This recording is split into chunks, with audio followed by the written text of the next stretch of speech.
მაინც დაურეკე რა ლექსოსა. ეხლა ლიზიკო, აი რომელი ღვინის მსმელი მყავს ეხლა ლექსო? როდის დაულევე? კოკა-კოლა, სპრაიტი, მორჩე გათაფებული საქმე კაცო. მოდი მაშ კიდევ ერთხელ დავლევ შენ სადღეგრძელოში დაბადების აღსანიშნავად. აი ხა. წმინდაო გიორგი, შენ შემოხედე შენი წყალობის თვალითა, ჩემ ბიძოს. ძალა მიეცდა, გამიმრავლე. აუ, ეგ გაბრავლება რა გაიყო რა დროს. ჩემი გაბრავლება, კაცო, 60 წლის კაციც. რათა გენათვალე. საწყალი მამა ჩემი 91 წლისა იყო და ცოლის თხოვა დააპირა. მერე? მერე გავებუტე.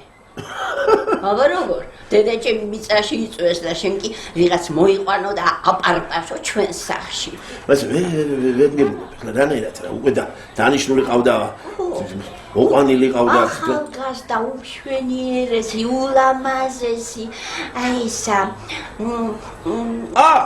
პავლენიშვილზეა მო. ეგა ხომ რა. ვიცი. მაგრამ სულელი რო არ ვიცი. რატო? ეგონა რომ მამა ჩემი რო გარდაიცვლებოდა, მთელი მილიონები დარჩებოდა მაგას. ის კი არ იცოდა რომ მამა ჩემს ყველამდე ჩაფლული იყო მამა ვალებში, იმდენი ვარ. ვალებზე გამავსედა. შენ აიცი რომ სამსახურიდან წამოვიდი? რაო? არა, შემიძლია. რათა? არა, ეს ქვეყანა არ არის. როგორ გავლეიარსებო, კაცო? რა ვიცი, თუ სინდისიდან ამოსი აქვთ. რაღაც პენსიას ალბათ დამინიშნა. აი, კარგოს მაგათი 14 ლარი.